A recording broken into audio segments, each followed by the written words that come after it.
Tan, Lang et Tao étaient meilleurs amis. Tan et Lang étaient de vrais jumeaux. Ils portent les mêmes vêtements, parlent de la même manière et tous les deux aiment Tao. Tao connaissait la personnalité de chaque garçon. Elle avait remarqué que Tan aimait parler et être en compagnie d'amis. Lang préférait rester silencieux et seul. Tao a remarqué que Tan l'aimait. Elle ne savait pas que Lang l'aimait aussi. Un jour, les parents de Tan ont apporté l'offrande traditionnelle de mariage aux parents de Tao.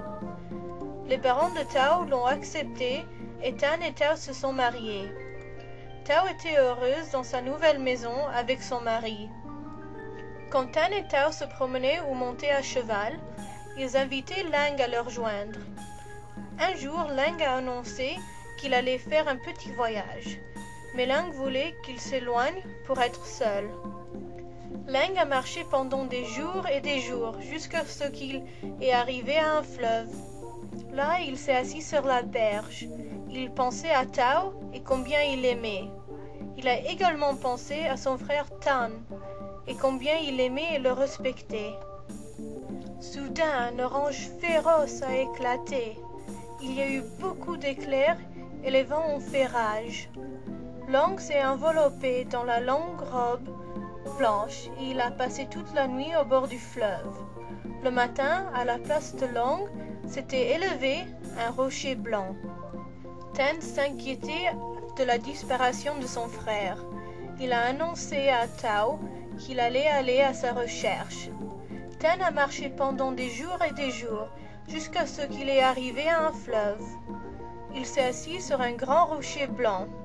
Il a pensé à combien il aimait Tao, et combien il aimait et respectait son frère Lang.